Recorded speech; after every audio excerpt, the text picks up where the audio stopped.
Hello, good morning बच्चों। आज के इस वीडियो में विद्युत से संबंधित कुछ आंकिक प्रश्नों को हम बताएंगे। हमने श्रेणी और समांतर क्रम में संयोजन का फार्मूला बताया था। उदाहरण है, एक विद्युत बल्ब या लैंप जिसका प्रतिरोध 20 ओम है तथा एक 4 ओम प्रतिरोध का चालक 6 वोल्ट की बैटरी से जुड़ा है।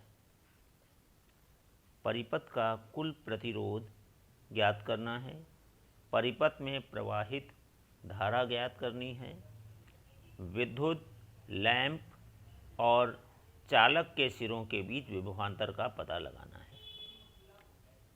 ठीक है, तो ये विद्युत लैंप और प्रतिरोध सीरीज में जुड़ा है, श्रेणी क्रम में जुड़ा है। 6 वोल्ट की बैटरी है। ये देखिए 6 वोल्ट की बैटरी है। ये धारा नापने का आममीटर लगा हुआ है और ये स्विच है। इस स्विच की सहायता से आप सर्किट को ऑन कर सकते हैं, बल्ब जलेगा आपका। ठीक है, तो ये इसका डायग्राम है। यहाँ पर 20 ओम दर्शा रहा है, किसको दर्शा रहा है? लैंप को।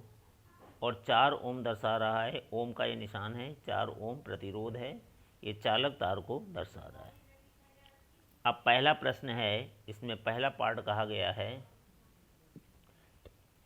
परिपथ का कुल प्रतिरोध ज्ञात करें। अब कुल प्रतिरोध ज्ञात करने के लिए सबसे पहले हमको देखना है ये बल्ब और ये 4 ओम का चालक तार एक दूसरे के साथ सीरीज में जुड़ा है। ठीक है, आप देख सकते हैं 4 ओम का दूसरा सिरा 20 ओम के पहले सिरे से जुड़ा है। तो आपको बताया गया है जब दूसरा सिरा इसके पहले सिरे से जुड़ा है, या फिर ये भी कह सकते हैं बैटरी से जोड़ने से धारा एक ही धारा दोनों में निकले तो वो श्रेणी क्रम में कहलाता है। ठीक है, तो हमने क्या किया, मान लिया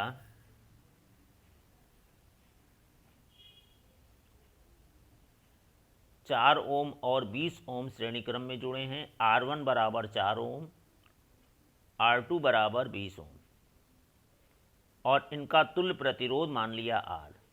श्रेणी क्रम में जुड़े हैं तो प्रतिरोधों का संयोजन निकालने का सूत्र हमने आपको बताया था। क्या था? R बराबर R1 प्लस R2।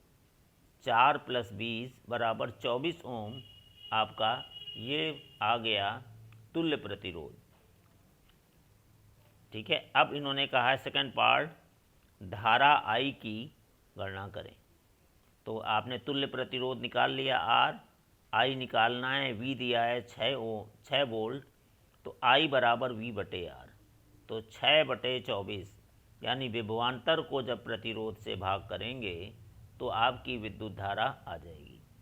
अब 24 से भाग करना है, 6 है यहाँ पर, पॉइंट लगा के 0 बढ़ाया, 24 दूना 48, 12 बचा, दशमलव लगा, एक 0 बढ़ाएंगे, 24 5 बार जाएगा, 120 आएगा। तो ये 0.25 एम्पियर। इसको भाग करके देख लेंगे आप लोग, तो 0.25 एम्पियर धारा आ गई। अब कहा है लैंप के सिरों के बीच विभवांतर। अब आप देखिए लैंप में भी I धारा बह रही है, इसमें भी I धारा बह रही है। ठीक है, प्रतिरोध है ये आपका 20 ओम। तो अब यहाँ से विभवांतर हम निकाल सकते हैं। ठीक है, तो क्या करेंगे, लैंप के सिरों के बीच विभवांतर V2 बराबर R2 गुणे I, यानी 20 गुणे 0.25। तो इसको मल्टीप्लाई किया तो 5 वोल्ट आ गया। इसी तरह चालक के सिरों के बीच विभवांतर R1 इंटू I 4 गुणे 0.25 से 1 वोल्ट आ गया। तो आप देख रहे हैं जिसकी क्षमता ज़्यादा है उसको जलने में बल्ब को अधिक वोल्टेज की आवश्यकता होती है।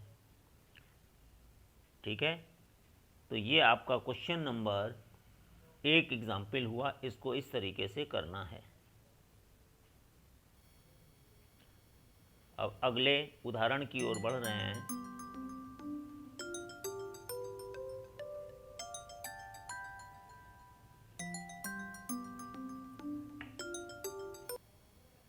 अगले उदाहरण की तरफ बढ़ रहे हैं। अगला प्रश्न कह रहा है, उदाहरण 3 प्रतिरोध R1, R2, R3 समांतर क्रम में जुड़े हैं। इनको एक विभवांतर V से जोड़ा गया है। 12 वोल्ट की बैटरी लगी है, आमीटर लगा है और कुंजी लगी है। इस चित्र में R1 को 5 ओम माना गया है, R2 को 10 ओम माना गया है, R3 को 30 ओम माना गया है। 12 वोल्ट की बैटरी से संयोजित किया गया है। यानी चित्र में जो R1, R2, R3 दिया है, R1 बराबर 5 ओम, R2 बराबर 10 ओम, R3 बराबर 20 ओम। 12 वोल्ट की बैटरी से संयोजित किया गया है। प्रत्येक प्रतिरोधकों से प्रवाहित धारा निकालनी है। प्रत्येक प्रतिरोधक में कितनी कितनी धारा जाएगी, उस धारा की गणना करनी है। तो आप देख रहे हैं चित्र में ये समांतर क्रम में जुड़ा है, तो धारा यहाँ तो आई आएगी, यहाँ से यहाँ पर I1 आ जाएगी, यहाँ I2, यहाँ I3, धारा तीनों में बट जाएगी। तो I1, I2, I3 की गणना करनी है। दूसरा बी पार्ट है, परिपथ में प्रवाहित कुल विद्युत धारा। तीसरा है, परिपथ का कुल प्रतिरोध भी ज्ञात करना है। तो सबसे पहला काम है आपका, प्रतिरोध R1, R2, R3 20 ओम के हैं, बैटरी के सिरों पर विभवांतर 12 वोल्ट है, तो सब में हम धारा निकाल लेंगे। कैसे निकलेगी? R1 प्रतिरोध में बहने वाली धारा I बराबर V बटे R1, वोल्टेज समांतर क्रम में एक समान होगा।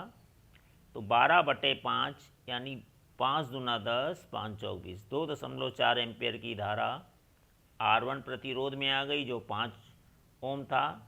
अब हम निकालेंगे R2 यानी 10 ओम के प्रतिरोध में बहने वाली धारा। तो I2 बराबर V बटे R2, 12 बटे 10 से भाग करेंगे तो 1.2 एम्पियर धारा आ गई। इसी तरह हम निकालेंगे R3 में बहने वाली धारा। I3 बराबर V बटे R3 यानी 12 बटे 30, पॉइंट लगाया, 0 बढ़ाया, 3 चौक 12.4 एम्पियर की विद्युत धारा आ गई। अब आपने देखा इसमें I1 धारा आ गई, कितनी आई? 2.4। इसमें धारा आई है आपकी 1.2 और इसमें धारा आई है 0.4। इन तीनों धाराओं का योग इसमें कुल धारा को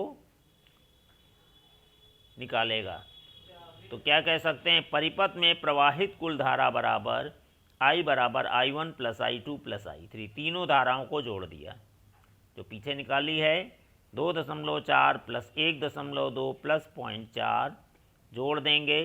2.4 में 1.2 जोड़ा तो 3.6, इसमें 0.4 जोड़ दिया तो 4 एम्पियर की धारा आ गई।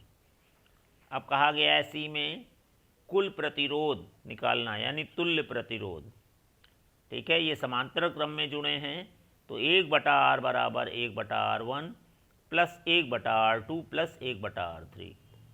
सबके मान रखे, 1/5 प्लस 1/10 प्लस 1/30। अब एलसीएम लेंगे सबसे बड़ा वाला 30, क्योंकि 5 के पहाड़े में आ रहा है, 30 भी आता है, इसलिए बड़े वाले को ले लिया हमने। 5 छक्का 30, 6 एकम 6, यहाँ पर 6 आया, 10 तिहाई 30, 3 एकम 3, 3 आ गया, 30 तिहाई 30 बार गया, 1 एकम 1, 6 प्लस 3 प्लस 1 तो आ गया 10/30। 0 से 0 काटा, 1/3। जब 1/R बराबर 1/3 है तो R बराबर 3 ओम यहाँ पर आ जाएगा। ठीक है, तो इस तरीके से तुल्य प्रतिरोध R बराबर 3 ओम प्राप्त हुआ। ठीक है, तो ये 2 सवाल हमने आपको आज बताए।